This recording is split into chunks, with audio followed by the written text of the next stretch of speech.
That's what I'm talking about, son. Get you some of that daggone pie. Woo-hoo! Looky there.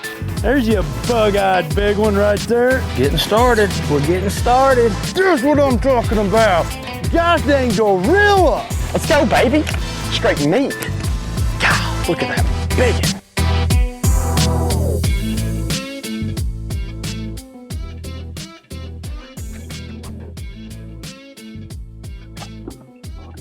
All right, hey, welcome in, everybody. This is Big Ed, the host of the Bam Pod, and on the line tonight we have Brandon Coulter. He is a top pro from out in Tennessee. He has fished every circuit out there, and I'll tell you what, the information we're going to get today is going to be great. So, Brandon, welcome into the show. Well, thanks for having me, buddy. Looking forward to it. It's a little cold in here in East Tennessee right now. Yeah. We've actually it's cold here in California. It's 64. Oh wait, that's inside the house. Sorry about that. No, we're actually doing the same thing. We got big rainstorms been coming in, filling up our lakes finally. It's like 41 degrees outside. I don't even know what to do with myself. We got blankets wrapped around us. We got igloos being built. It's crazy. So we wanted to come in and talk a little bit. We're both talking about the cold right now going on, everything else. And, there's still bass fishing to be had out there, right? No, I am very, very fortunate, as you are. I live in a, part of the country that you can still fish, right? You don't have to go break ice or do anything like that. So you can about fish year round. You just got to kind of switch it up a little bit. Yeah. I only dig holes in the summer. I don't do it in the wintertime. So I'm not going out there to dig through the ice and stand on there. I've tried it. It's fun, but hey, I'd rather put the boat on the water, go 70, freeze, and then go fishing. So, it's wintertime and it's the time of year that a lot, like we were just talking about, a lot of places in the country, people are putting their boats away. They're not getting out and fishing. They're not really doing anything. We do have the ability to get out, go fishing and do that. And I really just want to talk to you a little bit about, the 3 or 4 top baits that you love to do in the wintertime and, how to approach it. And maybe let's, see if we can break it down and kind of, let people know it's like, hey, if you can get out, you can go fishing. This is the way that one of the top pros in the country does it. And so maybe let's just start by letting people know what what is your top 3 baits. A lot of it depends on, kind of where you live, right? I am very, very, very blessed to be able to fish all over the country. And, obviously if we're in Florida, if we're in Detroit, right? If you're in Detroit right now, you're like you said, you're digging a hole in the ice and you're throwing a little tiny hair jig or something. But in East Tennessee, we get to fish year round. And so we're, a big part of the middle of the country, I think it's to fish year round and that's awesome. And so you got to kind of switch it up. And, it was, it's interesting. There's a lot of things you can do, but there are standards, right? I mean, right.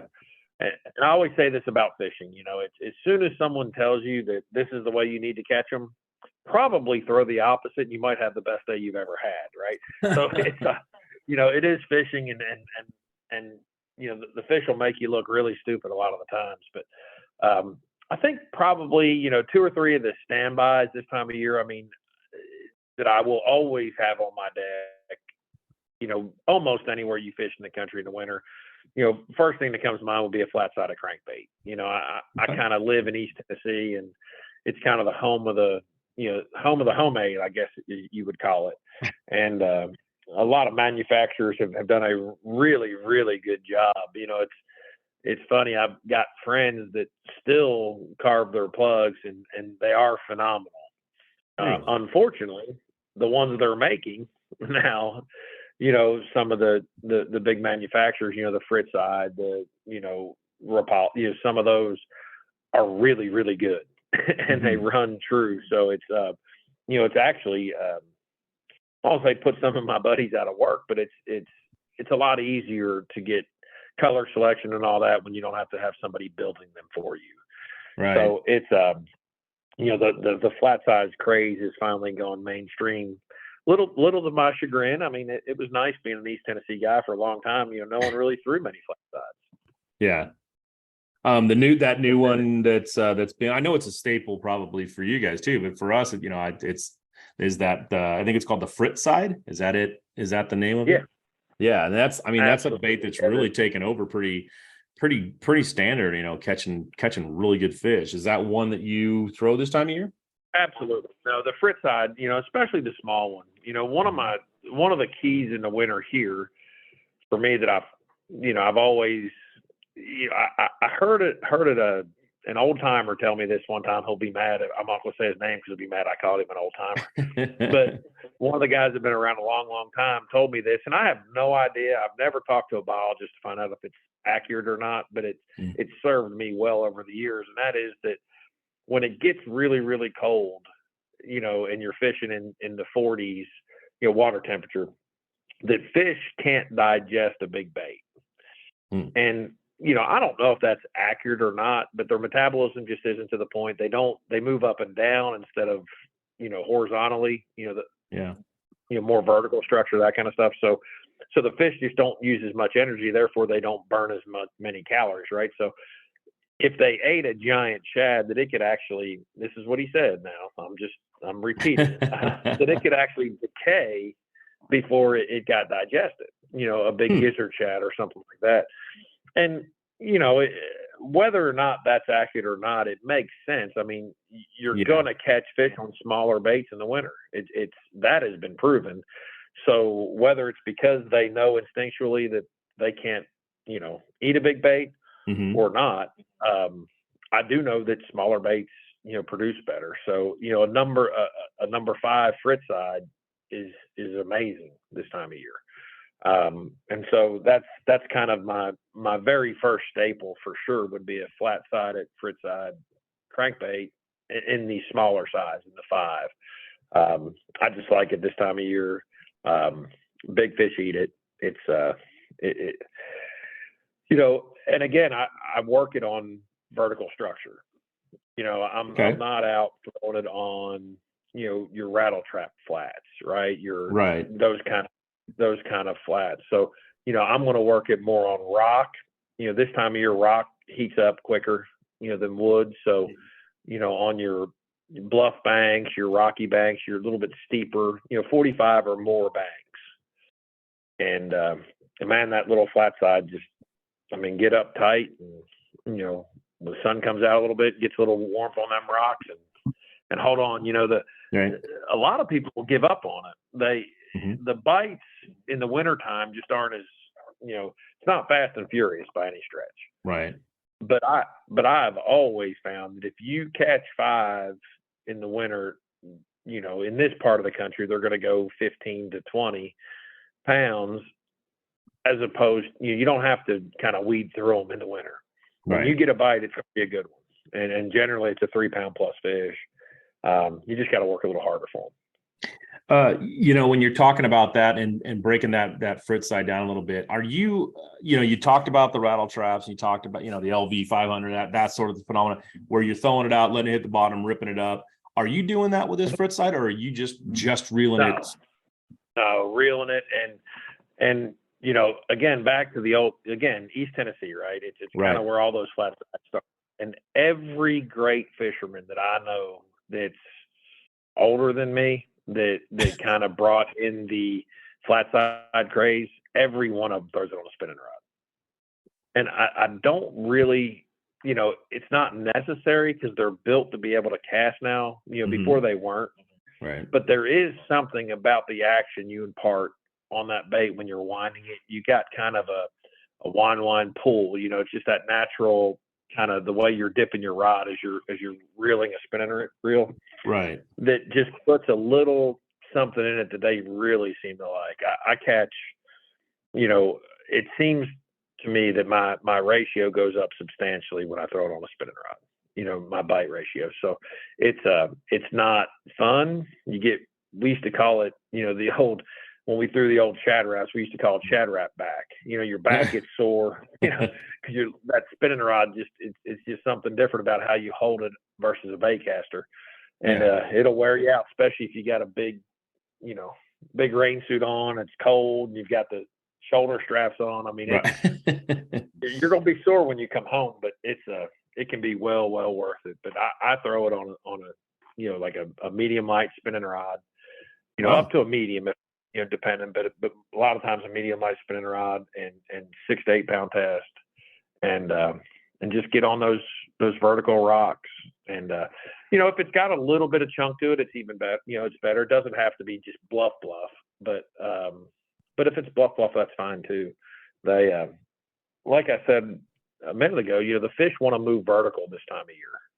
Yeah. They're not going to get on a long tapering point, and run shad up to where it goes from, takes a 200 yards to go from 20 feet to 5 feet where they can go push shad. That's not what they're doing this time of year.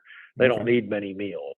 So they're going to sit on that vertical structure, and they're just going to use their swim bladders to kind of just kind of ease up that, in the water column as the sun comes up, and they're going to eat, and then they're going to just kind of ease back down. They don't want to expend a lot of energy.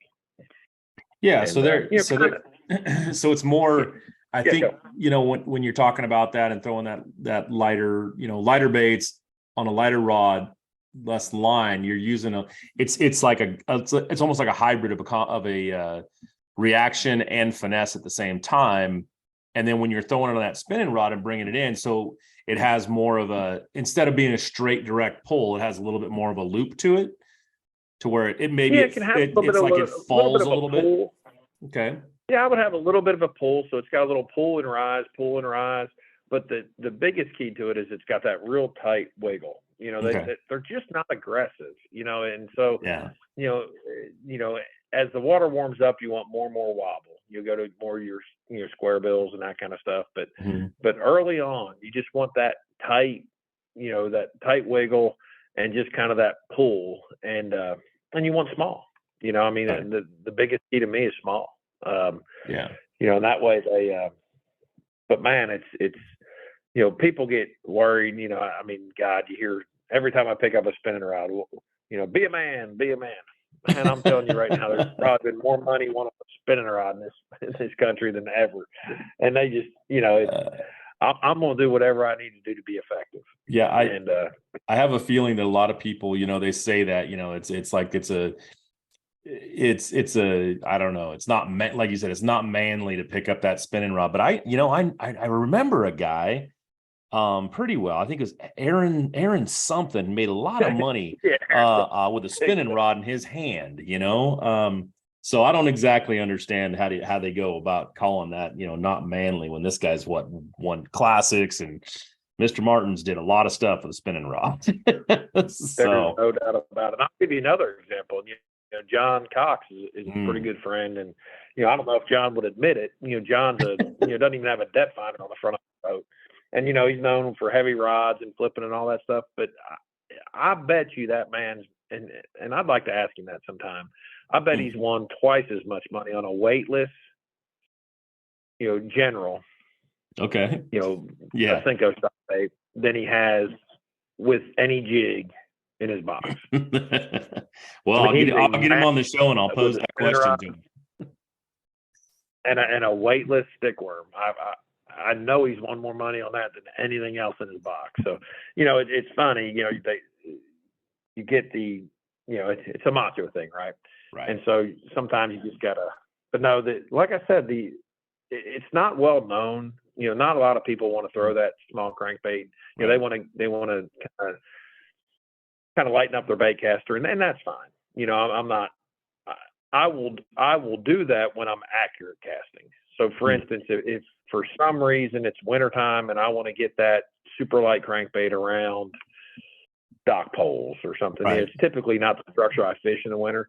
But if there was a circumstance where I had a bunch of overhangs, on a bluff bank, and they were using it heavily, I might rig one up on a bait caster just because I can be more accurate. I can kind of get it up underneath the branches a little bit more.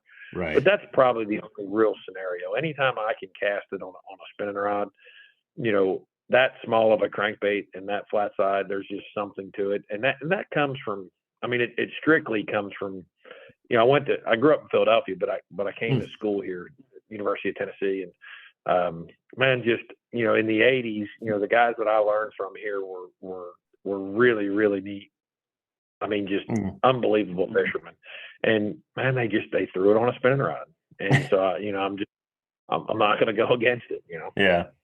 No, if that's the way and that's there's a lot to be said for, the way you learn is the way you continue to do things.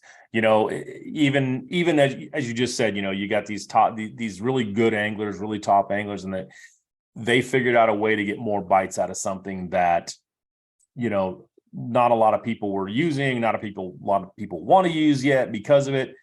And why change what works so well, right?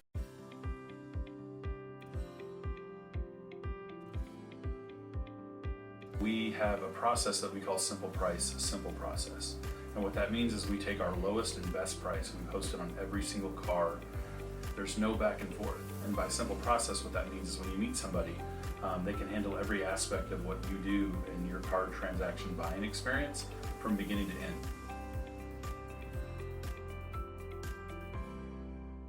Right. And that's, think of how many baits, we've come back to a lot of them over time, Mm-hmm. but the reason they don't hit X bait is probably because we quit throwing it. Right. We'll talk about a jerk bait here in a minute, because it's another favorite in the winter. But, people say they don't hit a jerk bait in the summer real well. Well, no, they do. We just don't throw it. Right. And some of that's based on the fact that we have things that can, are a little bit more, I guess you can cover water better. You're more productive with, but the fact is they'll eat it. I remember I was guiding a little bit, and this is off topic of hair, but we'll get to it with a jerk bait. And he wanted to learn a jerk bait. And I said, well, man, it's the middle of summer. We won't get a bite, but it was a training session more than it was a guide session. Right. So we put one on, and I saw some fish suspended, and I threw out there, and I caught a 4.5 pound smallmouth in East Tennessee in the summer, which you never do because the smallmouth just get nomadic. Well, guess what? You can catch one on a jerk bait, suspended out over bait. And, it was kind of telling to me. The reason we stopped catching fish a lot of times on a bait is just because we stopped throwing it. Yeah. It's funny that you bring that up, because I talked to Cliff Crochet recently, and Cliff is a big advocate for bringing back some of the old stuff, bringing back, he likes to use baits that are a little older. People don't know about them that much. And he's gone out. He told me, he's like, I've gone out and bought baits, I find them and I'll buy every one they got, because he likes to do it. And I think that, some of the techniques, some of the styles, the old Carolina rig that, Shaw Grigsby made so much money on. And, some of the burning spin, before we had wake baits, Rick Clunn throwing spinner baits up on top of the water like that, before the buzz baits were kind of the thing. And the wake baits were kind of the thing. He was doing it, but he was just doing it with different things. And like you said, it's not that they don't catch fish. It's that people don't pick them up and throw them anymore. And it is kind of like you're talking about these flat-sided crankbaits. Honestly, you're only the second person that I've talked to when talking about winter that has talked about crankbaits. I don't hear a lot of people throwing crankbaits in the winter, just because they get so used to throwing them in the summer with the newer, wide wobbles and this wobble and that wobble, that you're talking about this flat side crankbait that has a tighter wobble, more action, more vibration being put out, and it does well. That's another great part of that whole, things that people do that we forgot about in fishing. Absolutely. Well, and I will say this, I think most of the reason people haven't heard of most of Cliff Crochet's baits is because you didn't have an interpreter that could understand what he was saying. So therefore, it might be something that we all know, but he calls it something else. And so I think if you had an interpreter, it might just be a crankbait he was saying, but you can't understand him. So right. He's one of my really good buddies. Sorry, Cliff, but I had to throw that. And by the way, Tennessee beat LSU like a drum this year. Oh my! In case he's listening, I'll make sure to send him the link. So and bringing back to maybe to a little bit of the subject. That's all right. It's good to wander. Is you wanted to talk a little bit about jerkbaits being a part of this too. I mean, kind of an offset from the crankbait. It's a little more finessey, a little bit more what I consider wintertime with the ability to pause it for a long time, still have the good action. And, so I'd love to hear your take and how you fish that thing. Yeah. Jerk baits, the key to a jerk bait is in the winter is simple, right?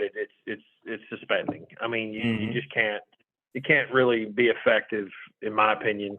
And again, as soon as I say that, someone's going to go with a floating jerk bait, and the fish are going to be looking up and they're going to catch 25 pounds and say, "See, Brandon doesn't know what he's talking about all the time." But again, everything. I'm a numbers guy. I was a kind of a math guy in college, and so I go back to everything. How can I maximize number of casts? How can I maximize opportunities? How can I maximize? And to me, a suspending jerk bait is going to get more bites than a floating jerk bait. So, so all you're trying to do is maximize your time on the water. And a suspending jerk bait is, I mean, fish, like I said earlier, they're not aggressive. They're not going to move through the water column with the speed that they used to. So, when the winter water was warmer. So anytime the water gets down into the low 50s, high 40s, that kind of stuff, and while we're talking about that, water temperature it's relative. And what I mean by that is 52-degree water is really, really cold water if it was 56 2 days before. Right. 52-degree water is really warm water if it was 48 2 days before. Right. So fish act completely different in 52-degree water, right, on a warming trend and on a cooling trend. So always keep that in mind. You just get more aggressive with your approach in warming, and you get less aggressive, when it's cooling. So everybody's 52-degree water is completely different. So I just want to make sure I make that point. But anytime you're in the low 50s and 40s, regardless of cooling, a jerk bait's going to come into play. Fish are suspended. Like I said, they want to move vertical. Mm-hmm. So anytime they're going to move vertical, a jerk bait's a great option. It's depending on your cadence, but it's going to be some version of jerk pause, or jerk pause. Whatever yours is. There's always a pause in it. And, the cooler the water, the longer the pause.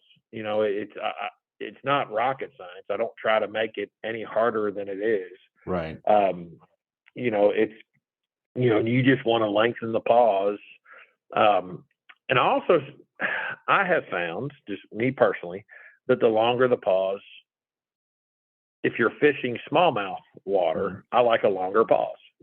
I don't know why, and I don't, someone might say the complete opposite.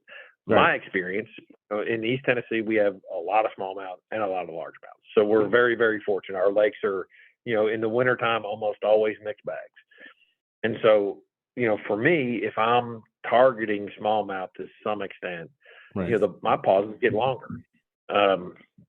They seem to take longer for whatever reason, or they're triggered by the length of pause more than a largemouth. That doesn't mean I rip it for a largemouth. It just means that if I'm specifically targeting smallmouth, I'm going to pause a little longer. I'm going to hold it for that extra second. I hear people pausing it for 60 seconds. God almighty, there's no possible way I'll put it on the trigger. I mean, I guess if I caught them one day doing it, I would do it. But, you hear people, I'm going to throw it out there, jerk it twice, and smoke a cigarette. Nice.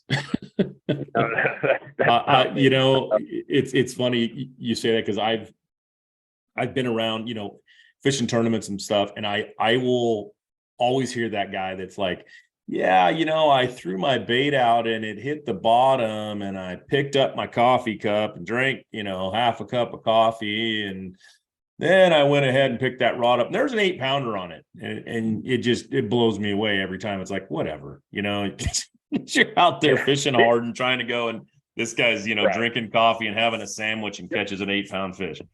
Oh, the backlash guy, it's the guy that blows up and fishes around the ramp. It's, as I said, there's always the exception. Yeah. It's I mean, there is not a tournament series in the country where the guy hasn't blown his motor at takeoff and fished right there at takeoff and won the tournament. I mean, everyone has that sport. And so, you know, it's I hate just that like guy. you said, the guy throws out and he gets a backlash. He sits there and Right. picks it out, he lifts up and his line's swimming off and he catches lunker. But again, we're hopefully we're talking about maximizing your opportunities. Right. Because if that's what we try to do every time, it's going to be a long day, in my opinion. Yeah, exactly. I don't want to but no, I don't want to have to blow my motor up every time I go fishing. Exactly. But you know, jerk baits are simple. You know, I mean, it's a shad pattern. You know, this time of year. You know, obviously watercolor matters. You know, it's Right. As we roll into spring, I will say this: one thing that I will do religiously is as we get into spring, because we are heavily crawfish here. I will not throw anything without an orange belly as we get into February, March.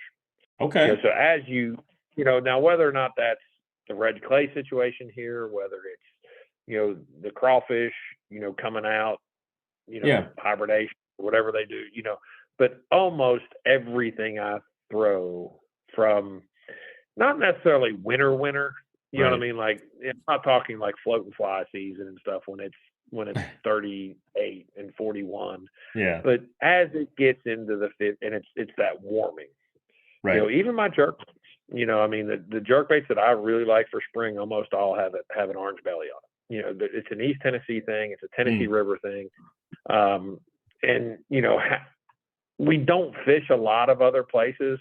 Right. I have fished Texas that early, and I did. I threw you know, everything with some orange on it. There's just something about that belly that on my crankbaits, flat sides, and jerk baits, you know, this time of year, moving forward, you know, as soon as we kind of thaw out, you know, and fish are starting to move a little bit, I'm going to go with an orange belly. You know, it seems to draw more strikes. Yeah, it's funny you say that. To me, I have one of my really good friends lives right there in Cookeville, and he came from California, you know, been here all his life. And when he got back there, he said the exact same thing. He goes, I don't know what it is about that the orange belly, the orange side, whatever on those, but in Tennessee in the cold, he goes, that's all they want to hit. It makes all the difference in the world. But I've never really heard that from anywhere else, you know? Yeah. On the flat sides, red craw, you know, I mean, it's your go-to, you know what I mean? It's, you know, I'll get to it in February. I don't think you have to throw the red, you know, the full red crankbait in January. Right. You know, shad colors are fine. You know, I like a lot of, you know, even like a root beer with an orange belly, you know, stuff like that. Right. But as it gets kind of that February, March, they're starting to move just a little bit, you know, red is red, right? I mean, you don't go to Gunner without a, you know, you know, vibrate, you know, you just don't. You don't go there. You don't go anywhere without an orange, you know, God, what's the color now? Fire craw, fire craw, right. No, you don't go anywhere anymore in the South specifically without orange or red, you know, in March. And again, these are things that guys have done forever that just weren't mainstream, if that makes sense. Right. You know, and then I think with the anglers getting more and more involved with the lure companies over the past 15, 20 years, you know, Signature Series and all that kind of stuff, you're seeing, you know, you're seeing, you know, David Fritz, you know, is a great example, right? Fritz got involved with Berkeley and developed their crankbait series. I mean, who better? You know, the man's a legend with the crankbait. Yeah, exactly. And so you're seeing these tricks and these, and then all of a sudden, you know, if his name's on it, he's like, well, I got to call my painter from over in Kentucky, and you know, he's got to do the orange bellies, you know, because it's got his name on it. So you're starting to see some of the things from the lure manufacturers that homemade builders and painters for all these guys have known for a long time, but no one really wanted it out there. But now that their name's on it, they're making little money on each crankbait.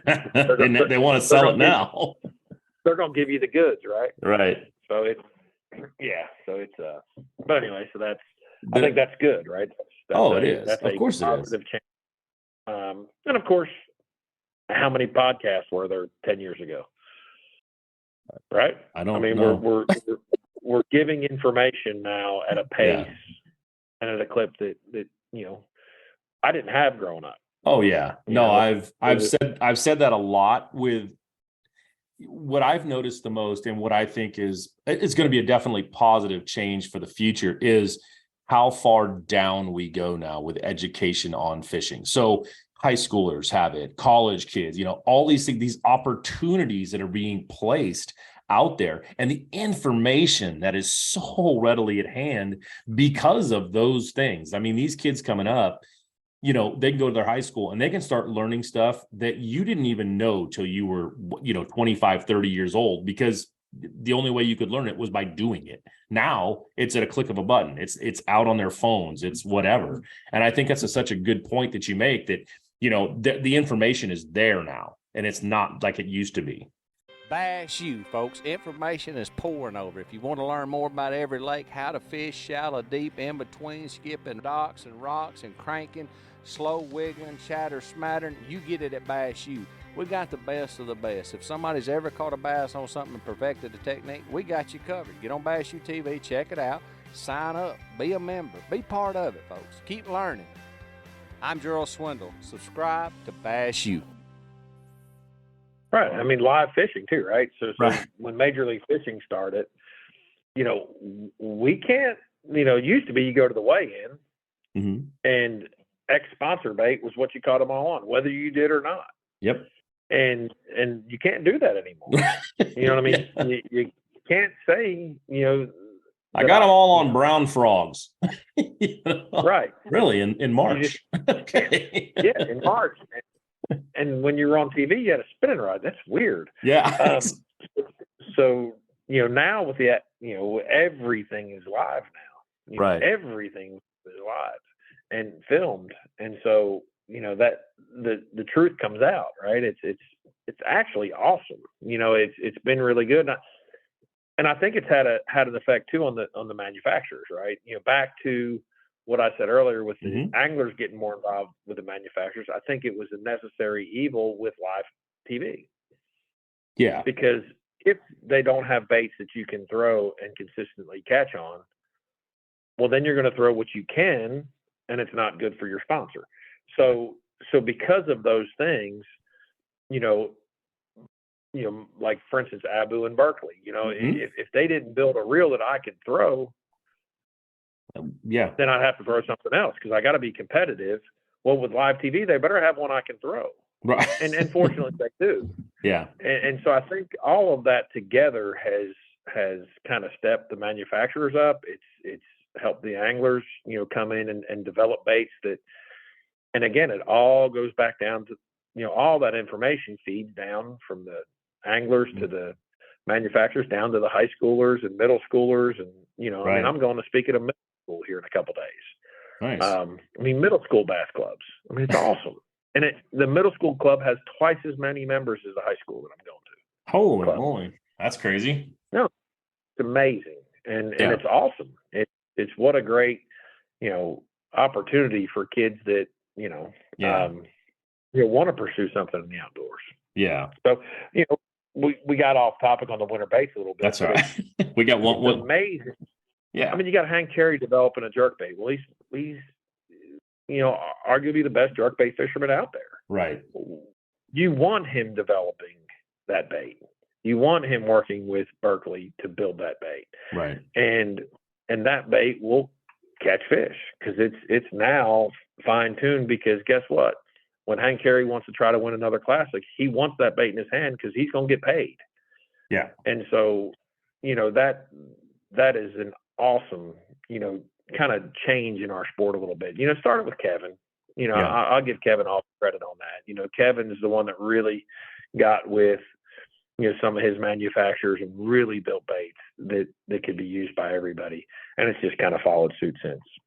Yeah, and he did he's done a great job of being a proactive in that, and not just having his hands on, one specific bait, but so many, have his No, name on them. exactly. And as we all should, if you're going to put your name on something, I don't care if it's a podcast. I don't care if it's a, it better reflect you. Right. Because imposters in this, get found out real quick. Of course. It just doesn't work. And so, no, it's awesome. And so, back to the jerkbait, there's guys designing them now with Berkeley that just, take them out of the pack. It's not. Right. Yeah. So, there's no more taking them out of the pack, tweaking this, tweaking that, pulling this, moving that, twisting this a little bit. It comes out of the package. They're pretty fishable now. They are. And that's a, again, back to the information going, working its way downstream. Yeah. From the people who are actually using them. You mentioned one little thing in there, and it is a wintertime bait, so it's going to be on topic here. But before we get to your, the third one you told me about, but you mentioned the floating fly. Now, when you went into that a little bit, you started with talking about the crankbaits and how, they want smaller baits and things like that. I have never had great success with that floating fly. But maybe you've had a little bit more with it because of where you're from and how, because I know that it's maybe didn't originate there, but it's really close to the South down there where it did. Have you had good success with that technique in the wintertime? It's a staple. I won't go out without it. And there has been a tournament or two on the professional ranks that it was a huge factor in. Not many, but there was one in particular that I'll come up with in a second. But no, a floating fly is a staple, in East Tennessee in this area, and it's primarily on, again, 45 or more banks, mostly vertical banks, bluffs, and to me it really excels here with smallmouth and largemouth, right? Where you have the combination. Although Lake Travis in February back in 2006 maybe. God, I'm dating myself. Come on, you're one of the young guys. You keep telling me about all these older guys, and you're one of the younger guys. So let's. Yeah, it was my first or second year fishing professionally, and I was a rookie, and we were roommates, and so I knew just from being around the house, fishing, and so we started the same year and were roommates for probably maybe 8 years or quite a while, right? And until he went to Bass from FLW, but anyway, so we showed up at Lake Travis, and it was just an unbelievable cold front in Texas. And you couldn't get bit on anything.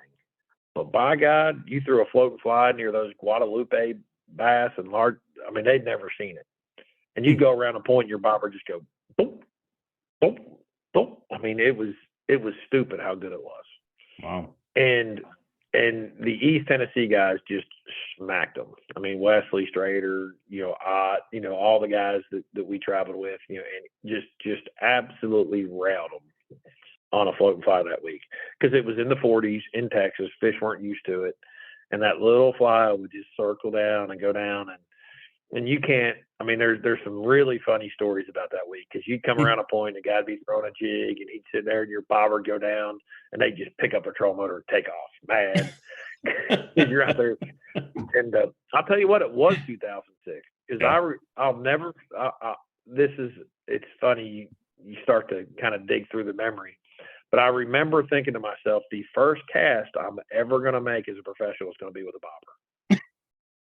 And I was like, I can't believe about that. I can't believe I've worked, I've got where I want to be, and my first cast is going to be with a bobber. Like, what is the guy in the back of the boat? That's when we had co-owners going to think. Yeah. This guy broke out a bobber on his first cast. But we all absolutely wrecked them. So floating fly, and it goes back to, again, the takeaways from this conversation should be small baits, vertical structure, those kind of things. And a floating fly just, it fits the mold. God, I can't tell you how many fish I caught on a floating fly. I'm sorry you haven't had success with it. It must not get cold enough out there, but it is. There is, now don't get me wrong. There are people that have won tournaments here on it. There are people that have fished the heck out of it, and they do have success with it. I've just never fished with anybody or learned the technique enough to really do it. And it's just, there's a stigma in my head about throwing a bobber. So yeah, I have to get over. But the cast, the one thing I can say is it's just like anything else, it's really hard to pick up anything and be good at it. It's like a big glide bait, right? When you first start throwing a glide bait, you have follower. You never get one to bite. Then you kind of learn little things to trigger them and get them to bite. And all of a sudden, then you're getting 1 or 2 bites a day. And then you get to the point where you can throw a glide bait all day and weigh in a tournament limit. And it's not because all of a sudden, it's just that you've gotten better at the technique. Right. And that goes with everything. Spinnerbait fisherman. Mm-hmm. Everything. Like there are guys that are just better at throwing a spinnerbait than other guys. Yeah. And you think, how can that be? But it's a fact. And so floating fly is the same way. The one thing I would say about a floating fly is if you're trying to catch fish on a floating fly, the biggest key to me is land the fly and the bobber on top of each other. Once and it changes the fall. Okay. If you throw a floating fly and the fly lands and the bobber's, say you have it set at 8 feet, the bobber's 6 feet away from it, it's going to fall on a pendulum, and you just won't get as many bites. Okay. You just won't get as many. You want to land the fly and you want the bobber to land on top of it. And in that scenario, the fly falls straight down. And to me, that's a big key. I don't catch near as many fish when I make a bad cast. And that's with anything, right? So if you can, it's a lot of floating fly fishermen, like you said, they put it up, right? Because it's same thing with a glide bait guy. I wasn't worried, remember when the old Roman made negotiator was, and I won several tournaments on it. Mm-hmm. And guys want to know what I fished, and I told them my dad's an old time bass fisherman, and he was like, why did you even tell them what you caught them? I said, because they're going to go out, throw it for half a day, have 5 fish follow it, and then they're going to put it in their box, and they're not going to bring it out for another 5 years. Yep. East Tennessee, we do something called rolling a popar, and it's, you have to be, it takes years to be able to put it where you need to. And I can tell everybody in the world that I caught them rolling a popar because I'm not worried about them putting the time in to develop it. It's the same thing with a floating fly. Mm-hmm. It's guys will throw it, but until they get good at the technique, they don't maximize the bait. And so that's that's something I would, we're not here for we're talking winter fishing, but that is one thing that I would say is get good at techniques, as opposed to learning from them. Find something and develop it. Right. And it takes a lot longer to develop a technique than most people think.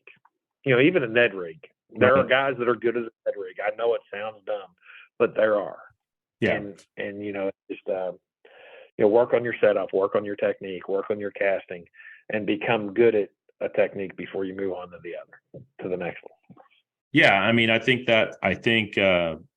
believe it was Rick Clunn I was listening to one time, and they talked about, are you known for this or are you known for that? And he said, in the end, I want to be known as the best junk fisherman ever, because I want to be able to catch a fish on any technique I pick up because I'm going to master it. And that's, coming from him. When I heard that, I was like, wow, that's, that was impressive. That's a great thing to say. It's like, no, I want to be known for being able to catch anything on anything, whatever I'm throwing, I want to be the best at it. So, that's always been my way of looking at things too. And like you said, be good at what you're doing, no matter what it is, and you'll be a better angler because of it. Yeah, be creative. Be creative on how you do that, right? I mean, it's you know, when you're trying to learn something in school, you know, there's so many ways that, you know, memory tricks and different things. You know, it's no different in fishing. So if you're trying to master a technique, I'll give you an example.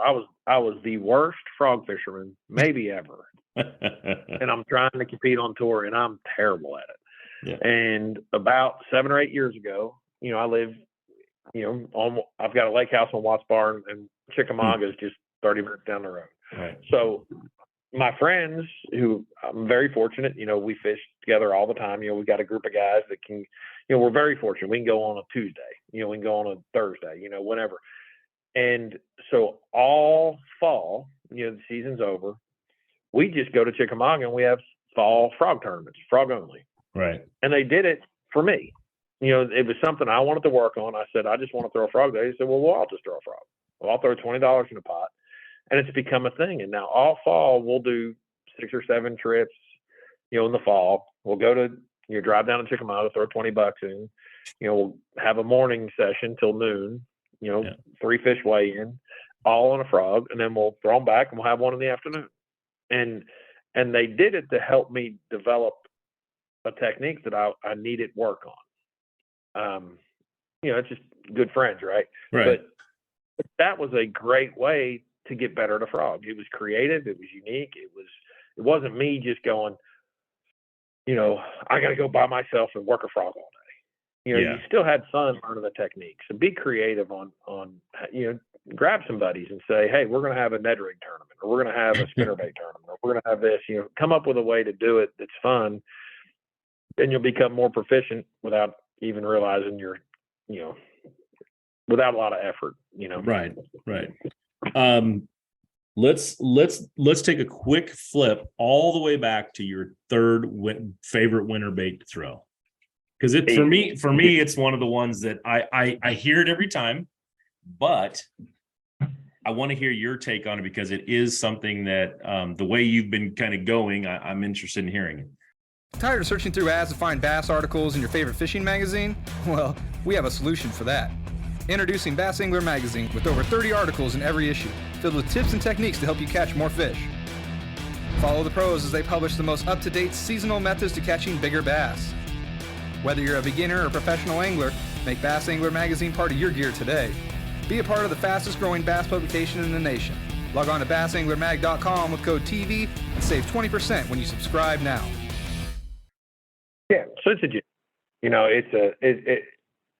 you really can't fish anywhere in the country without a jig on the deck. It's just, you know, it's a mainstay. And, you know, fortunately, you know, there are, you know, back to Berkeley recently, Gary Klein came in, built all their jigs, right? I mean, God almighty, is there a better person, right? Yeah. So, you know, kind of back to our previous stuff. I mean, how awesome is it that Gary Klein has opened up his jig molds and talked about how to do this and that and build a jig. So, you know, is Brandon Coulter really going to go to Gary and say, I think your jig be better if you did this? Probably not. Right. Yeah. So we're very fortunate that the manufacturers now have taken all this input, but, you know, I will, to stay on topic, and it's not because I'm trying to stay on topic. It's just my experience. You know, I'm going to throw a very small jig, you know, 1/4 ounce, you know, 3/8 at the most in the winter. See, and and that right there, that is what I wanted to know from you, because I will tell you what, every other person that I've talked to that talks about jigs in the winter, they're always talking about a big jig. I want to throw a 1 ounce, a 3/4 ounce, that sort of thing. But the way that you were talking about, you know, I want to go with the flat side that's a number 5, a smaller jerk bait. I want to go with, you know, down all the way down to the float and fly. And now you're talking about a jig, the same thing. And that's yeah. No, and it stems from, you know, there was, again, I kind of cut my teeth, like I said, from Pennsylvania originally, in the Northeast, but I kind of got my tournament chops, I guess, in East Tennessee. And, you know, there was something here called a peanut jig. Okay. You know, and anybody that's from this area will know what it is. And it's just a living rubber skirt on a little, eighth, quarter would be a big one, head. You put a little 101 chunk on it, and literally you threw it on your bluffs and you worked it super slow, and it was a spinning rod again. So, it was just a winter staple. And I guess, you don't realize how fortunate you are, right, until, time has passed on a lot of things. But to be able to fish 40-degree water a lot, on a very consistent basis over several months, every single year, the techniques really get refined, I guess is the best way to put it.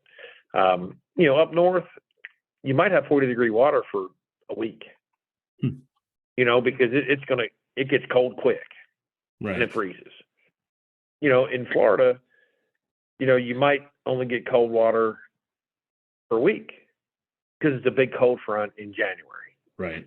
Otherwise it's warmer. So to live in the section that we do, which is just, you're kind of in that middle ground where it doesn't freeze, it gets close.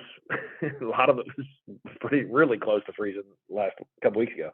But to have that extended stay, I mean, we're so fortunate that we get to work on this stuff forever. And we've had, even more important is we had, like I said, the old timers that have done it for 30 and 40 years before us. Right. And, no one winterizes their boat here. No one, everybody here fishes all year round. So, yeah. And if I went out tomorrow with a big jig, I'm sure I would get some bites. But that 72-year-old, guy that's picks up his, little 1/8 ounce or 3/16 jig and fishes it real slow. Yeah. He's gonna beat me by the end of the day, I promise you. And that's just, now whether that's an East Tennessee thing, I mean, I've gone to Lanier, I've gone to some of those other places and really, really done well with, basically as small a jig as you can find. Trim the skirt back. The other thing is scent. I like a little scent on my jig. Okay. In the winter. Yeah. I'll put a little, and I think it does a couple things. You remember the days of like smelly jelly and all that kind of stuff, and still have it. And something that puts a little slick on a bait. Right.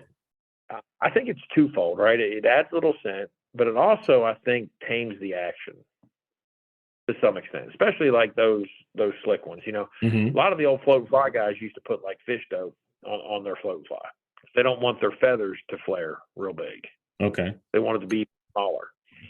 And so trimming your skirt, having that scent on it, and kind of trying to limit, I don't want big flappers on my jig this time of year. I want just a little straight flappers on it. I want some scent in it. I want the skirt trimmed, real small, and I want to work it slow. And that just goes to kind of the whole topic really that we've talked about. I was going to say, now, does that, by keeping it, diminutive and not having much action, are you basically just trying to mimic like what the actual, like what a crawdad would be doing right now? I mean, when they do come out in the wintertime, they're not moving, they're not out there, swimming real fast across the water column or anything. They will if they're chased, but Yeah, no, it's exactly, it's I have a fourth bait if we want to talk about it, but it's exactly what you're talking about.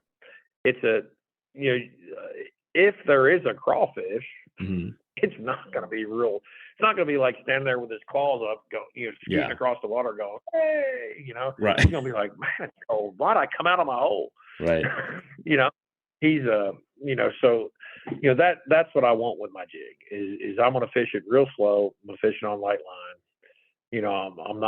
I'm not going to flip into a bush this time of year. I'm going to fish rock. I'm going to fish slow, and I'm going to fish small. I'm going to have again, a lot of times a little bit of orange in it, Mhm. just a strand or two, just to kind of keep them honest. But again, small, slow, Right.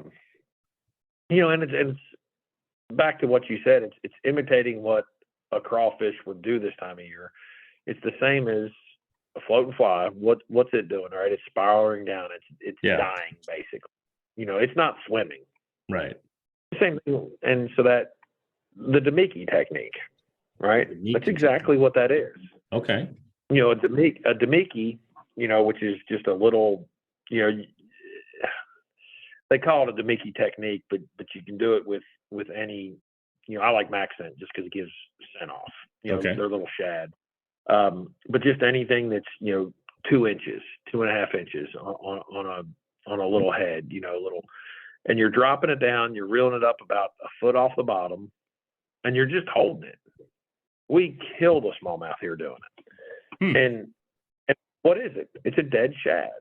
And that's what we have this time of year is when our water temperatures get cold, our shad die, and they're little thread fin shad.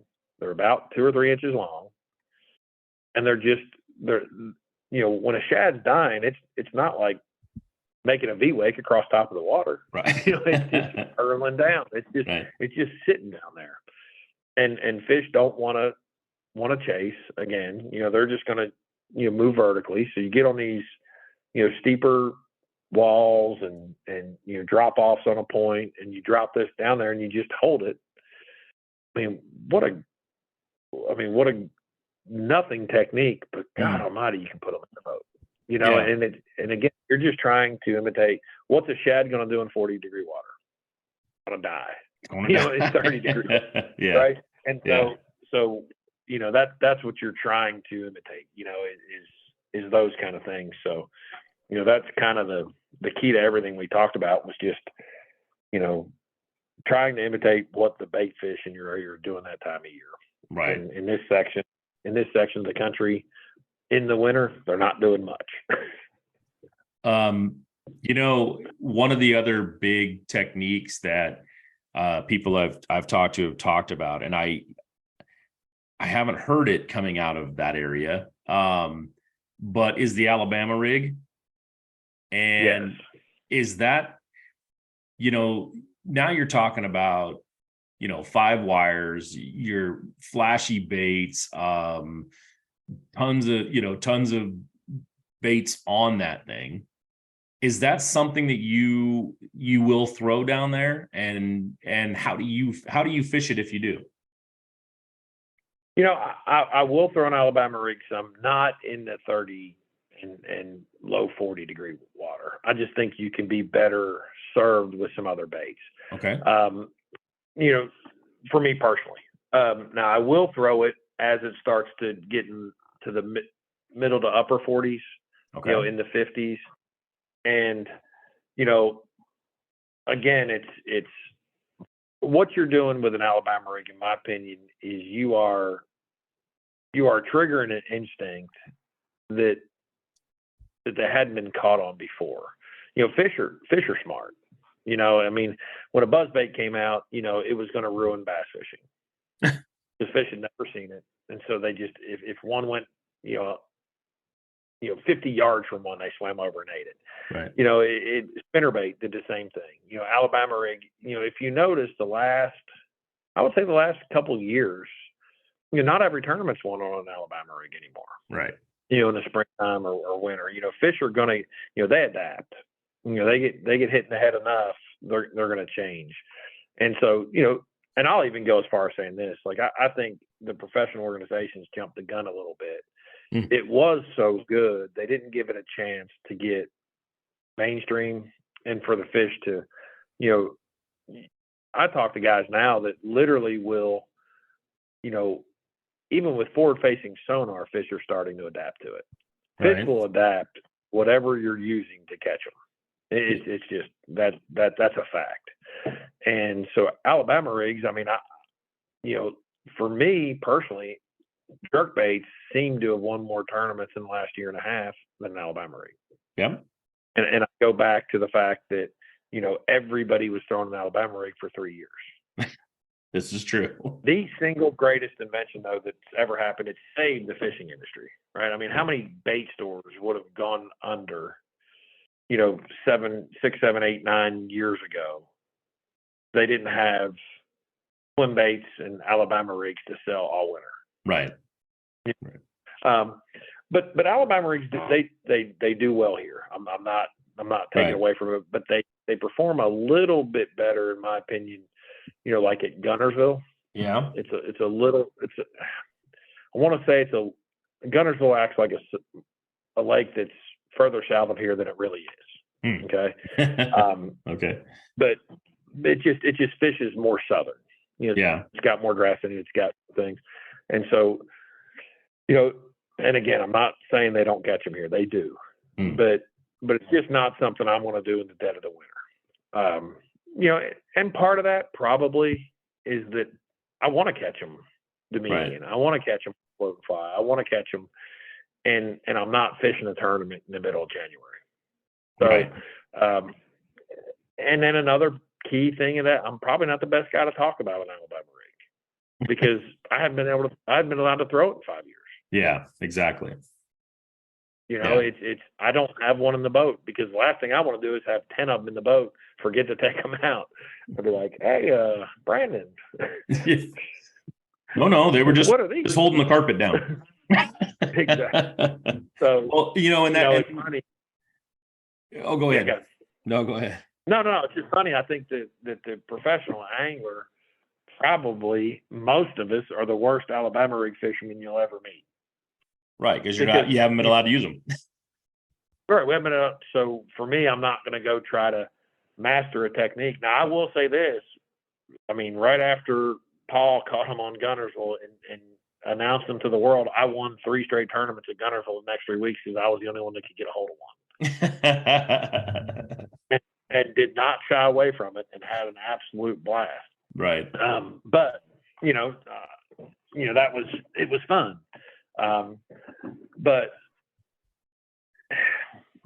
ever since they banned them, we just, it's just not a technique that I work on because I can't throw it. Right. It's not something you're going to go out and practice with. It's not something you're going to go do, but just because you can't use them. Right. But, going off of that and talking about the tours, because we're getting towards the end of our show here that we can do. Yeah. But, for you guys who don't know Brandon that well, he has one of the few guys who's really fished every tour out there. I mean, he's been on the FLW, the Bassmaster, and now the Bass Pro Tour.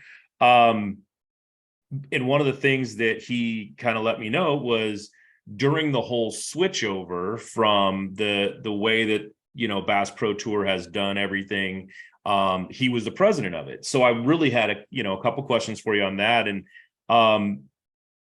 coming up through all of these events that you have, you're learning and growing and getting, just from your younger days all the way up to now, most everything's been a 5-fish, way of fishing. I think absolutely when Bass Pro Tour came along, when MLF came along, they decided, they changed the game for a lot of people, putting in the, all fish count as long as they're over the, the minimum size limits and that sort of thing. And it really did make a big, big change. I think the change that I believe made the most impact has been the score tracker. But now that there's this change from them back to a 5-fish limit, how do you kind of, is that going to work better for you? And what is the overall, take on that from guys? Because that is the biggest story right now, is this, they're going back to a 5-fish limit. Yeah, no, it is. It's the biggest thing out there. And my 10 years president was over right as we made the switch. And so, thankfully I didn't have to field a lot of the calls afterwards, but no, I'm kidding. No. And it was an overwhelming vote by the anglers to switch back. And what you stated was absolutely correct is we grew up fishing 5-fish. Mm-hmm. So, as anglers, our natural default is if all of a sudden we're not doing well, a lot of times we don't want to blame it on ourselves. We don't want to do this. I think some guys blame the format. for their success or lack of. I personally, again, I don't want to speak for anybody on the tour. That's not my job. For me personally, I don't think it matters. Right. And I'll say this, and I have been ranked almost the exact same in every tour, regardless of format. In Bassmaster, my career average was 50, I think 51. Mm-hmm. And, there were 108 guys on tour. So I averaged basically a check, Right. I was, which was, that's where I was. Right. I was always safe to stay on tour. I was never getting eliminated, but, I wasn't one of the top 10 guys. At FLW, same. Now with the Bass Pro Tour, we have 4 seasons under our belt, I believe now. Mm-hmm. And there's 80 guys. What do you think my rank is? 40. Amazing. And that's with every fish count. Right. It's in a lot of ways you are who you are. And that doesn't mean, listen, I was very fortunate and won an MLF event, a cup event on Champlain with every fish counts. Mm-hmm. I had, opportunities to win Elite Series events with 5 fish. I made the final cut at Redcrest and I made the final cut in the Bassmaster Classic. You know what I mean? 5 Right. fish in every fish count. It's in a lot of ways, I think you are who you are. And just my personal belief, you either figure it out or you don't. Right. And in 90% of the cases, the guy that figures it out the best, the guy that dials in the lake the best is going to win, regardless of format. That's just my personal opinion. Now, with that said, there are exceptions. I think there are more exceptions, my opinion, on 5 fish than there are in every fish counts.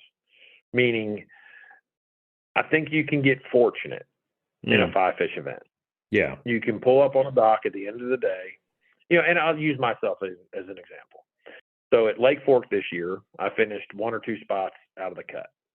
And that's where I finished, right? I'm Right. average 40th and 40. So, I think I finished just say 42nd, which is 20 something in my group. But I caught a 10-3. As long as I had 4 other fish, which I did to go with it, I was going to make the cut in a 5 fish tournament because I caught a 10 pound. Right. Now, I didn't figure it out. I threw a slobber knocker next to a stump and caught a 10-3 that hung me up in a brush pile. I stuck my rod tip in and got it. Right. So did I figure out Lake Fork well enough to be in the cut? No. Would I have made the cut in a 5 fish format? Absolutely. Right. Watts Bar. I made the cut there, but I didn't make the top 10. It's very Right. close to the house. But I caught a 6.5 pounder the first day. The next biggest fish was like 4 and 5. I mean, I would have made the final day with it. I had almost 20 pound, like 19 something the first day. I was going to the top 10 in a 5 fish format. Right. Did I deserve to be in the top 10? Absolutely not. I didn't figure it out. I had a good day, a really, really good open day. So, I think of those tournaments and I think, if I'm honest with myself, yeah, I had a good first day. Yeah. But by day 3, I didn't deserve to go to day 4. But I would have, in a 5 fish tournament. So I think you can get more fortunate, in my opinion. Right. Guys will get me for this, but my opinion, you can get more fortunate in a 5 fish event, which keeps more people happy. Right? I mean, if you're down 32 pounds, I don't know. I don't think so. That with that question, I honestly believe that, I don't know. It's a hard one because if you have a 5 fish limit, and like you said, there's a guy who is sitting there with, 4 2-pounders and then sticks a 7. And he's now all of a sudden he's going to make the top 10 in an all fish counts. He would have been 40th, but he's going to make the top 10 because he has 5. So do I think it makes people happier? No, I think it's going to, personally, I still think you're going to end up with that resentment of I don't want to say in a negative resentment way, but that, are you kidding me? Kind of, I was out there hustling. I caught 50 fish that all weighed 3 pounds. And this guy makes me drop out because, he caught one extra fish that was really good. And don't get me wrong, that's fishing. That's how this works. But you're right. I mean, you're right. I think there is going to be some, there will be. Right. There will be. And I think that, it'll jumble the top 10 some, but not as much as everybody thinks. I mean, I spoke about this with, obviously Jacob Wheeler's kind of the measuring stick right now. Right. And I know Jacob pretty well. We were talking and, and he in some ways, he dominated this format. Well, his average finish in his last 10 5-fish tournaments is higher than his average finish in his last 10 every fish counts, if that's possible. I mean, he's still dominant in 5-fish just as much as he was. And it was interesting to me is if I think of guys that have been dominant the last few years, that have fished both formats. Right. So Jake Wheeler, Justin Lucas fished the pro circuit, which was a 5-fish circuit, and Michael Neal. Yeah. They all topped in, both circuits when they fished them. Top 5, season standings. And if you ask Michael Neal how he approached both circuits, he'll say zero difference. Right. So I think there's a lot made about what really didn't deserve that much made about it. You know what I mean? I don't think the best in the business approach the lake the same way. But with all that said, I'm going to say this. We will be more relatable at the 5-fish circuit. Yeah. Because unfortunately, what do you mean? What do you mean by relate? What do you mean by related? As far as relatable. Oh, relatable. To the average angler. Yeah, the average angler can't fish our format. Right. He can't have a scorekeeper that's telling him what the score is every day. Right. I will tell you, it's the most exciting format on the planet, and if you ever fish it, you'll never fish another way. And I truly believe that. But no one can fish it. No one can do it. Right. So it's not cost effective for your local club or your local, event to do that and run the score tracker, stuff like that. Right. And even if it's on your phone, it's not the same as a guy telling you Bobby Lane just took the lead. Right. You just feel your sink. Like, you can't manufacture that in the leagues that are trying to kind of come up. Right. So we have a flaw in the system that people really couldn't relate to us that much, and they didn't understand. You always heard, well, they just sit on one place and catch 2-pounders, which was never the case. But they never got to fish in that format to know how much harder or how much different it was. Right. So with that said, you can't keep doing something that people can't relate to. If baseball wouldn't be popular if you couldn't go play in a sandlot. Right. And play the same rules and steal second base and hit a home run. If you can't do those things, you can't relate to baseball. And so we were playing a game that was difficult for people to understand how much fun it was. Now, if that technology changes, I hope we go back, because there is nothing more fun. Now, we still have the score tracker. I was going to say, really interesting. Yeah, I was going to say that point right there. The score. I just talked to Jared Littner, and we talked about that subject, and I said, I think in reality, because you still have the score tracker, but in reality, I think that's the part of what MLF did that has made the most impact is the score tracker, because 5-fish limit, or every fish counts. If you're out there and you're, one of the things he said, he goes, if I'm down in Florida and I'm flipping grass and I've got 8 pounds in the boat and 5 guys ahead of me are sitting there with, 30 pounds, I'm going to make a change. I'm going to change my game. And that score tracker is what does that. That score tracker is what makes you make decisions and become that different angler than the format itself. Exactly. No, and I agree with that. So I'm interested. I hope that the people, pushing this decision are correct. I really do. I am pulling for the fact that the score tracker will still have as much relevance, that there will still be movement.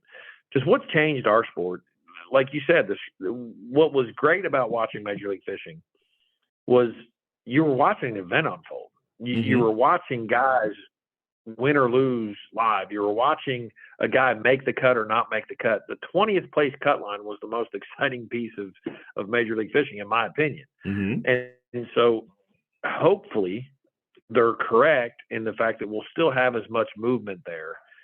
And it will be, my biggest concern is this, is some of the Major League Fishing fan base were not necessarily fishermen, which is okay. Not great for industry sponsors, but great for Coca-Cola. Right. Great for Crockett Creek beef jerky. No, Right. I mean, my sponsors, a lot of them are non-intentional. Right. And so, I mean, I can't, I worry that when we try to explain culling to them, we're going to lose them. Meaning, I've got 4 fish, right? And so when I catch a 5-pounder, it counts 5. Right. Ott's got 5 fish, and his smallest is 3 pounds. So if he catches a 5-pounder, his 5-pounder only counts as 2.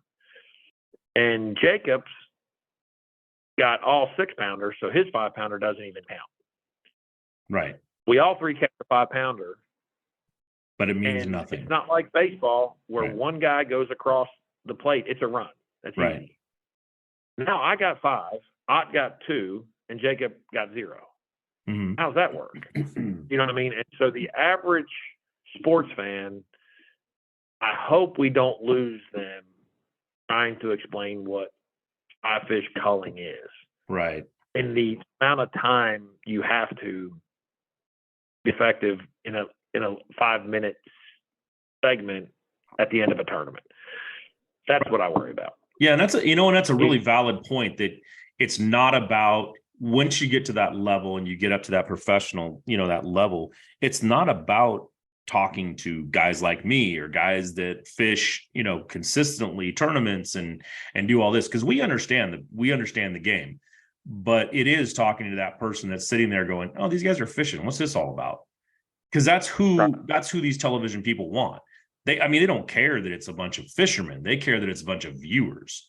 They want to see their name on your jersey on a commercial on TV. They want millions of people viewing. They want as much exposure as they can get. And now you're taking and making it a little bit more confusing, possibly. Some people will catch on to it, obviously, after a year or whatever. They'll go back to it because that's what everybody else is doing, consistently. Bassmaster hasn't changed their format in forever. They're still doing the same thing they've been doing, and they get great ratings. So I don't think it should do, but I get that. Yeah, there's concern, and again, I hope. I'm not a naysayer. I am all in. Right. But to tell you that I don't have concerns would just be disingenuous, and right. And I'm not. You learn that about me now. I'm going to tell you what it is, regardless. Right. And that's just I do have concerns, as I think everybody should, right? You don't make a big change and then not worry about the result of it. That's life. Right. You know what I mean? You move. If you move from California to Kansas City, you'd be. I hope this was the right move. I'm a Chiefs fan, so I'm good with it. There you go. What about that? Just picking Kansas City out of the air. Right. But no, it's so there are concerns, and I am I'm going to be there, fishing as hard as I can, and try to make as many cuts as I can, and hope it all works out. And that's pretty much all you can do at that level. The people above are making the rules. You adapt to the rules. You do the changes, and you go out and fish where and when they say this is what we're going to do. One thing I would like to know, though, is when are they going to come out here? When are they going to come back to California? Ever? Should have already. Mm-hmm. You know, I've said that many. I think we ought to have a swing every year. Yeah. And that's kind of a guy in East Tennessee. But and the reason is if you do it correctly, which you can, Mm-hmm. it's the exact same travel as a guy around here is going to average 9 to 12 hours. A tournament. Yep. Well, we can be out there in 24 hours as long as you put a couple tournaments out there and you Right. line them up back to back. Right. You're the exact same travel. So, I don't understand the knock on it because even based out of Benton, Kentucky, Major League Fishing still has the travel to Florida and then back to Texas. Right. Oh, if you go to California, you go once and you come back once, you're eating up the same at the same time. So now it is a little tougher with us. We we travel with a bigger band. Right. Right. Absolutely. I mean, we've got boat officials. We've got different things. So it's a little bit logistics, for us. But right. Man, I'd come out there every year for a 2 or 3 tournament series every single season. Would love to see it. Well, good. Maybe we will. I mean, we have now our own, kind of our own pro circuit that's really popping and really getting big out here when the Apex Tour. I don't know if you've heard about that one yet or not, but I'll tell you what, it could definitely rival, in the next few years. It could definitely rival some of these bigger events, and only be out here in the West. So we'll see who we pull. Absolutely. No, it'd be fun. Yeah, absolutely. So, Brandon, I want to say thank you. We got to wrap this show up. We ran a little long, but that's okay. I appreciate the information, man. You are one of the top guys out there. I can't say that anymore. You already told me you're one of the middle guys out there. There you go. But hey, the information and what you bring and the fact that you fished everywhere and that you fished so many different tours, man, I can't even tell you how much I appreciate all that, the knowledge you bring. So thanks for coming on the show, spending your time with us. And when you go out and win one, I'm gonna definitely make that phone ring again. Sounds good. Hopefully it'll happen here quick. Yeah. So thank you again. And guys, thanks for tuning in tonight. This is a great show. This was a great show. A lot of information. If you haven't figured out how to winter fish with the information he just gave you, you didn't listen well. Listen again. So thanks for tuning in, and we'll see you on the next one.